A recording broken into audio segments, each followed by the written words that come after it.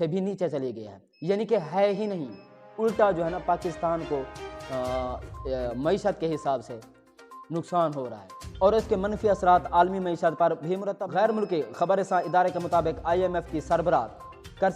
Kristalina Georgieva نے اپنے ایک انٹرویو میں کہا ہے کہ ہمیں توقع ہے کہ عالمی معیشت کی 1/3 حصے کو کساد بازاری کا سامنا ہوگا۔ جو ممالک اس سے محفوظ رہیں گے وہاں بھی کساد بازاری کے منفی اثرات محسوس ہوں گے۔ انہوں نے کہا کہ عالمی شرح نمو کے لیے اہم ترین خطوں یعنی کہ امریکہ، یورپ اور چین سب کو معاشی سست روی کا سامنا ہوگا۔ انہوں نے بتایا کہ دنیا کی دوسری بڑی معیشت چین کی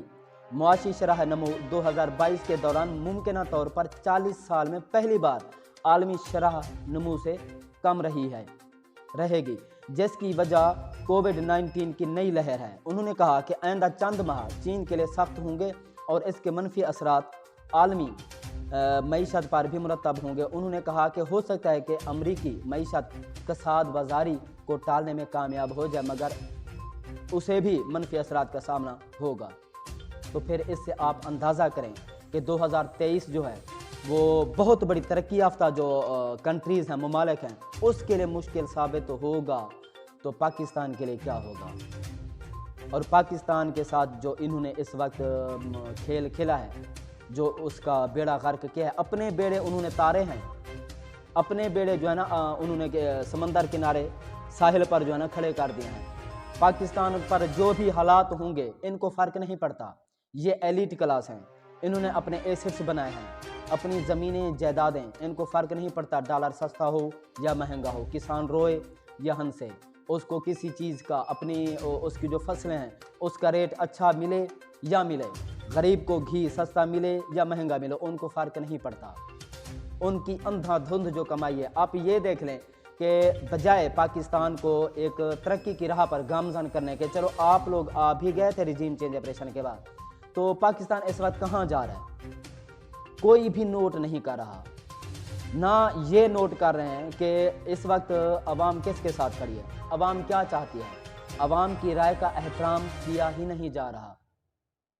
تو اگر آپ عوام کی رائے کا احترام نہیں کریں گے تو ظاہر ہے اس کا نقصان کس کو ہوگا؟ ملک کو ہوگا، جو آپ اس کی فکر بھی نہیں کر رہے۔ عمران خان کے انٹرویو سے متعلق آپ سے جو چند بیسک پوائنٹس ہیں وہ شیئر کرتے ہیں۔ انہوں نے کچھ واضح طور پر اس وقت انٹرویو شیئر کیا ہے، 2-4 چیزیں ہیں وہ اہم آپ تک شیئر کر دیتا ہوں۔ پہلا یہ کہ انہوں نے پہلے تو یہ کہا کہ اس پر حملہ کیوں کرایا گیا، کیونکہ وہ رجیم چینج آپریشن کے خلاف تھے اور اس کے جو کردار تھے سہولت کار، اس کو وہ بے نقاب کرنا چاہتے ہیں اور کر بھی رہے ہیں۔ ایک تو یہ وجہ ہے، دوسرا یہ کہ وہ NRO-2 کے خلاف ہیں، یہ جو ابھی مکمل کیا گیا ہے NRO-2، اور ان کو یہ بھی خوف ہے کہ اگر عمران خان اقتدار میں آ جاتے ہیں تو ٹوٹل جو انہوں نے قانون میں امینڈمنٹ کی ہے، تبدیلی کی ہے، وہ ٹوٹل ریورس ہوگا، رجیم چینج آپریشن ریورس ہوگا۔ جن لوگوں نے اپنے اپنے مقدمات ختم کیے ہیں ان کو اس چیز کا خوف ہے کہ عمران خان کو، یہ بقول عمران خان کے، کہ عمران خان کو راستے سے ہٹایا جائے، ورنہ ان کے لیے وہ مشکلات پیدا کر سکتا ہے، اور ان کے ہینڈلرز کے لیے جنہوں نے نو کانفیڈنس موشن کو کامیاب کرایا، اور اسی دوران جو ہارس ٹریڈنگ ہوئی ہے، عمران خان کے اتحادیوں کو توڑا گیا، ان کو سبز باغ دکھائے گئے جو اب چیخ بھی رہے ہیں۔ کیا فائدہ ہوا آپ لوگوں کا؟ آپ کو کتنا فائدہ ہوا؟ ملک کو کتنا فائدہ ہوا کہ آپ ایک چلتی، اچھی بھلی چلتی معیشت کو جو ہے نا آپ نے اس کا ساتھ چھوڑ کے ایک ایسی قیادت کو چنا، ایک ایسی سمت آپ چل پڑے کہ جس نے پاکستان کی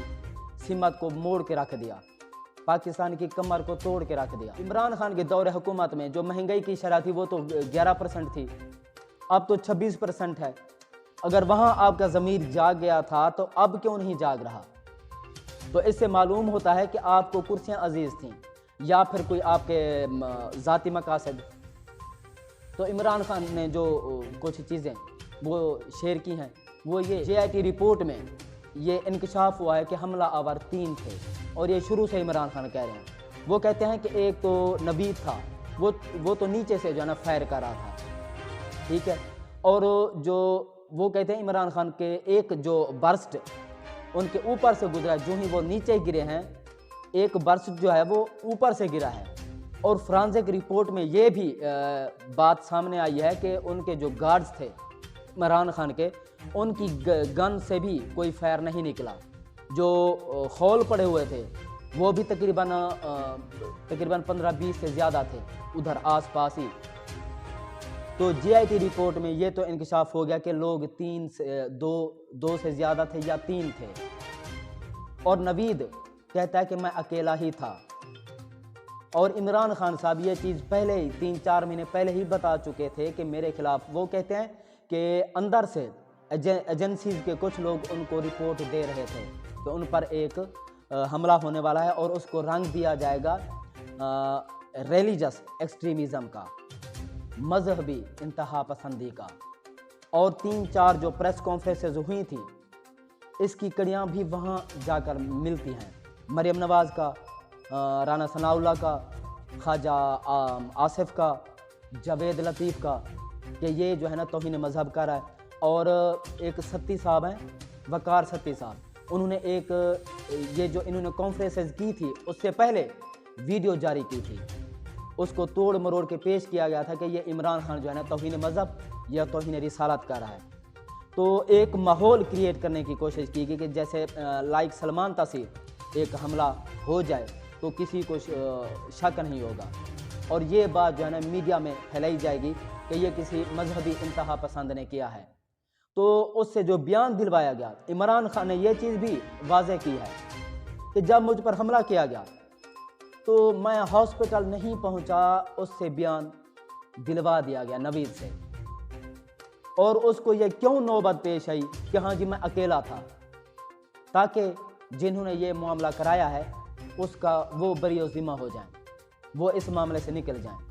اور اس کو جو ہے نا اب یہ دیکھیں کہ انٹرویو لے کر اس کی جو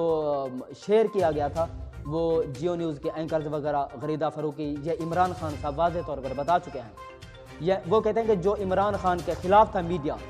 سیل، اس کو جو ہے نا شیئر کی گئی تاکہ وہ اس کو جو ہے نا ایک پروپیگنڈے کے طور پر اچھالیں اور عوام میں یہ نیریٹو بلڈ اپ کریں کہ یہ ایک مذہبی انتہا پسند نے کیا ہے، کسی نے کرایا نہیں ہے۔ لیکن اب 3 لوگ جو ہے نا اس میں شامل ہیں، 3 لوگ، یعنی اس کا مطلب یہ ہے کہ یہ پلانٹڈ تھا، پلان کیا گیا ہے عمران خان کو راستے سے ہٹانے کے لیے۔ تو ظاہر ہے پھر اس کے پیچھے تو کوئی ہوگا نا۔ تو عمران خان صاحب نے ایک واضح طور پر ایک سیریس ایلیگیشن لگایا ہے کہ ان کا نام میں نہیں لینا چاہتا، لیکن انہوں نے، آپ ان کا عمران خان صاحب کا انٹرویو دیکھ سکتے ہیں، انہوں نے کہا کہ یہ ایک بہت بڑے طبقے نے، پاورفل لوگوں نے یہ سب کرایا ہے، کیونکہ ایک تو اس کی FIR درج نہیں ہو رہی تھی، اور جس پر حملہ ہو اس کا حق ہے کہ جس پر بھی اس کو شک ہے ان کے نام جو ہے نا اس میں فرسٹ انفارمیشن رپورٹ میں درج کروا سکتا ہے۔ وہ تو پھر بعد کا مسئلہ ہے، یہ پروسیس ہوتا ہے، تحقیقات ہوتی ہیں، JIT بنتی ہے، کیونکہ وہ ایک بہت بڑی شخصیت ہیں، بہت بڑی جو ہے نا پرسنالٹی ہیں، اور پاکستان میں اس وقت سب سے بڑی جو سیاسی پارٹی ہے وہ تحریک انصاف ہے، اور تحریک انصاف کا چیئرمین اس پر حملہ ہوتا ہے اور وہ اپنی FIR درج نہیں کروا پاتا۔ تو یہ آخر کون ہے جو اس سارے سسٹم کو کنٹرول کر رہا تھا، جبکہ حکومت تو عمران خان کی ہے، DPO بھی عمران خان کی حکومت کا ہے، اور جو JIT ہے اس ٹیم کو DPO صاحب نے اپنا رپورٹ، اپنا موبائل بھی نہیں دیا، اس تفتیش کا حصہ بھی نہیں بنے، اور نہ ہی ان سے کوآپریٹ کیا ہے۔ عدالت شاید اس کو JIT میں شامل ہونے کا حکم دے تو شاید ہو، ورنہ وہ تو نہیں ہو رہا، اور وہ DPO صاحب جو ہیں وزیر اعلیٰ پرویز الہی صاحب کے انڈر ہیں اور ان کے قریبی بھی سمجھے جاتے ہیں۔ تو یہ چیز سوچنے کی بات ہے کہ آخر DPO بھی، حکومت بھی عمران خان کی ہے، کیونکہ وزیر اعلیٰ اس وقت جو ہے نا عمران خان کے الائے ہیں، اتحادی ہیں، ان کے ووٹ سے جو ہے نا پرویز الہی صاحب وزیر اعلیٰ بنا ہے۔ مونس الہی صاحب بھی جو ہے نا اس کی یقین دہانی کرا رہے ہیں کہ اس وقت وہ بیرون ملک ہیں، کہ آتے ہیں اس پر کچھ کرتے ہیں۔ ایک اور چیز کہ عمران خان کے خلاف کون سے پروپیگنڈاز ہوں گے، یہ بھی آنے والے وقت میں آپ کو نظر آئے گا۔ ایک یہ کہ ایک تو یہ نیریٹو عوام میں بلڈ اپ کرنے کی کوشش کی جائے گی کہ عمران خان کو گولیاں لگی ہی نہیں ہیں، یہ شو کرانے کی کوشش کی جائے گی کہ وہ گرا ہے، گرنے کی وجہ سے نا یہ چھوٹے موٹے زخم آئے ہیں، ایک یہ، دوسرا یہ کہ یہ عمران خان نے خود کرایا ہے کیونکہ اس کی پاپولیرٹی ختم ہو رہی تھی، وہ اس لانگ مارچ کو مزید فیمس کرنے کے لیے، عوام کو لانگ مارچ کی طرف اٹریکٹ کرنے کے لیے یہ سب عمران خان نے خود جان بوجھ کر کرایا، اور یہ بہت جلد عنقریب آپ کو دیکھنے کو ملے گا۔ لیکن عوام اب بے وقوف نہیں بننے والی، عمران نہیں کرا سکتا ایسا، کیونکہ اس وقت وہ عمران خان پاپولیرٹی کا جو گراف ہے اس وقت بہت ہی اوپر ہے، سب سے اوپر ہے، اور بائی الیکشن میں آپ سب دیکھ چکے ہیں، اور یہ حملہ بھی اسی کی کڑی ہے، کیونکہ بائی الیکشن میں اس کو عمران خان کو فتح نصیب ہوئی ہے، اور وہ بھی 75% کے مارجن سے، اور اس کی پاپولیرٹی کے خوف سے جو ہے نا یہ سب ہو سکتا ہے کہ کرایا گیا ہو بقول عمران خان کے، اس کو تو یقین ہے، لیکن شکوک و شبہات عام لوگوں میں بھی یہ پائے جاتے ہیں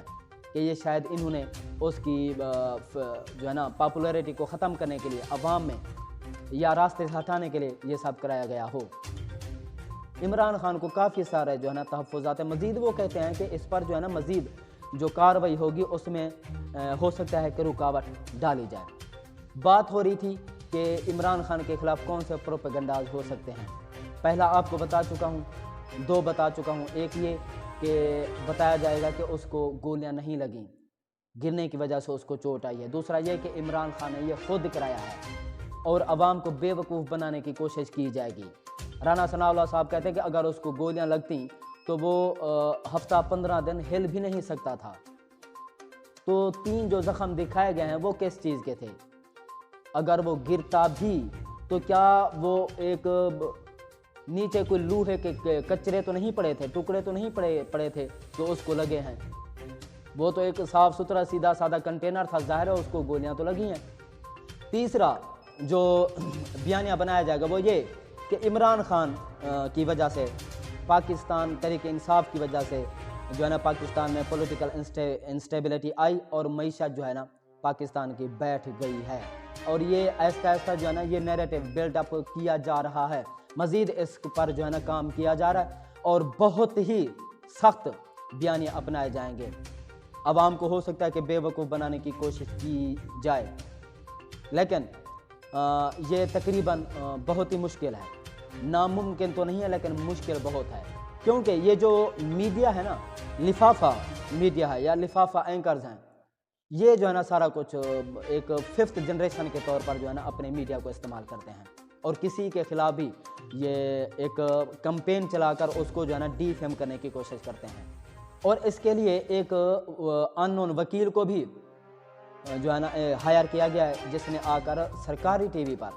حالانکہ وہ عمران خان کے بیانات نہیں چلاتا پی ٹی وی ہمارا، لیکن ایک وکیل صاحب ہیں، اس کا بیان جو ہے نا سرکاری ٹی وی پر چلا ہے، جو وہ عمران خان سے متعلق کہہ رہے ہیں کہ یہ عمران خان نے خود کرایا ہے انسیڈنٹ، اپنی جو ہے نا شہرت کو بچانے کے لیے، مقبولیت کو مزید بڑھانے کے لیے۔ دوسرا یہ کہ اس کو گولیاں لگی ہی نہیں ہیں، یہ ایک وکیل صاحب ہیں، اور جلد اس سے متعلق اس کی ایک تصویر بھی وائرل ہوئے ہے جو اٹھ کر جو ہے نا شہباز شریف صاحب کو ہاتھ ملا رہے ہیں۔ آخر میں ایک بیان ہے چودھری پرویز الہی صاحب کا، پہلے تو وہ کہہ رہے ہیں کہ اگر قائد اعظم کے بعد اگر کوئی لیڈر آیا ہے تو وہ عمران خان ہے۔ دیکھیں یہ بہت ہی چالاک لوگ ہیں،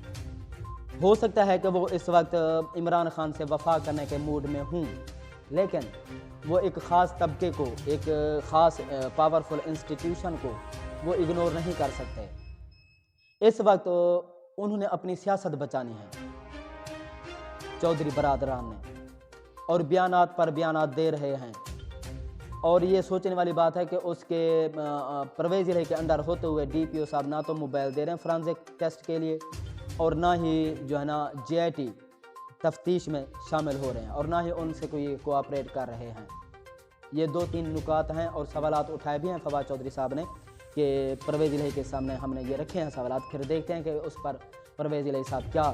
جو ہے نا اپنا موقف دیتے ہیں۔ پرویز الہی صاحب نے کہا کہ مجھے ووٹ آف کانفیڈنس لینے کی ضرورت ہی نہیں ہے، کیونکہ گورنر کا جو انہوں نے نوٹس جاری کیا تھا ووٹ آف کانفیڈنس کے لیے اجلاس طلب کیا تھا، وہ غیر قانونی ہے، غیر آئینی ہے۔ اس پر جب ہے ہی غیر آئینی تو ہم اس پر عمل کیوں کریں، اور نہ ہی اس پر سپیکر عمل کرنے کا جو ہے نا پابند ہے۔ تو انہوں نے یہ بیان دیا کہ ہم ووٹ آف کانفیڈنس کرانے کے پابند نہیں ہیں، کیونکہ اس کا جو فیصلہ تھا وہ غیر آئینی تھا اور اس کو ہم نہیں مانتے۔ تو ناظرین، آخر میں ایک بات، یہ لسٹ میرے پاس موجود ہے، میں ٹوٹل نام میں آپ کو گنوا سکتا ہوں۔ انڈیا کی کچھ جو ہے نا پاورفل اور جن کو رچ مین بولتے ہیں انڈیا کے، تقریباً 10، ان میں سے کسی ایک کا بھی اگر ہم جو پیسہ ہے، ان کی جو ایسٹس ہیں یا جائیداد ہیں یا ان کے جو ڈالرز ہیں، ان کو کاؤنٹ کریں تو ہمارے اسٹیٹ بینک کے پاس جو اس وقت پیسہ پڑا ہے، ڈالرز پڑے ہیں، اس سے 2-3 گنا زیادہ ہیں۔ کسی ایک بھی انڈین رچ مین کا ہم پیسہ کاؤنٹ کر لیں، میں ایک کا جو ہے نا آپ کو نام بتا دیتا ہوں کیونکہ لسٹ بہت بڑی ہے، مزید اس پر تفصیلاً ہم آپ کو اگلے ویلوگ میں جو ہے نا شیئر کریں گے۔ ایک آدمی ہے، اس کا نام ہے جی گوتم انتھانی، وہ 150 ارب ڈالر کا جو ہے نا مالک ہے، ٹھیک ہے۔ دوسرا ہے مکیش امبانی، وہ 88 ارب ڈالر کا جو ہے نا مالک ہے۔ تیسرا ہے سارس پونا، وہ 21 ارب ڈالر کا مالک ہے۔ چوتھا ہے جی شیو نادر، وہ 21.4 ارب ڈالر کا مالک ہے۔ ایک اور ہے جی جندال صاحب، وہ 16.40 ارب ڈالر کا مالک ہے۔ دلیپ صاحب 15.50 ارب ڈالر کا مالک ہے۔ اور ایک فیملی ہے ہندو برادرز، وہ مشہور ہیں اس نام سے، وہ 15.40 ارب ڈالر کے جو ہے نا مالک ہیں۔ اور کمار برلا 15 ارب ڈالر کے مالک ہیں۔ یہ ہیں ٹاپ 5 یا ٹاپ 7۔ اگر ہم ٹاپ 15 میں بھی جائیں تو اگر ٹاپ 15 میں سے بھی ایک شخص نکالیں تو اس کا پیسہ جو ہے ہمارے اسٹیٹ بینک میں جو کرنٹ کرنسی پڑی ہے، ڈالرز پڑے ہیں، اس سے کہیں زیادہ ہے۔ تو آپ اندازہ کریں کہ اس کو جو ہے نا گھس کر مارنے کی باتیں کرنے والے ہیں، رات ناکوں چنے چبوانے والے، یہ نہیں سوچتے کہ ہماری جو اکانومی ہے اس وقت جو ہے نا کسی سے بھی ٹکر لینے کے موڈ میں نہیں ہے، نہ ہی اس سچویشن میں ہے۔ ہمارے اسٹیٹ بینک جو پاکستان کا بہت بڑا بینک ہے، اس کے پاس اتنی رقم نہیں ہے جتنا انڈیا کے ایک آدمی کے پاس ہے۔ تو آپ سوچ سکتے ہیں کہ پاکستان کے اس وقت جو کرنٹ سچویشن ہے کیا ہے۔ تو ناظرین، مزید اگلے ویلوگ میں، تب تک اپنا اور اپنے چینل کا خیال رکھیے گا۔ اللہ حافظ۔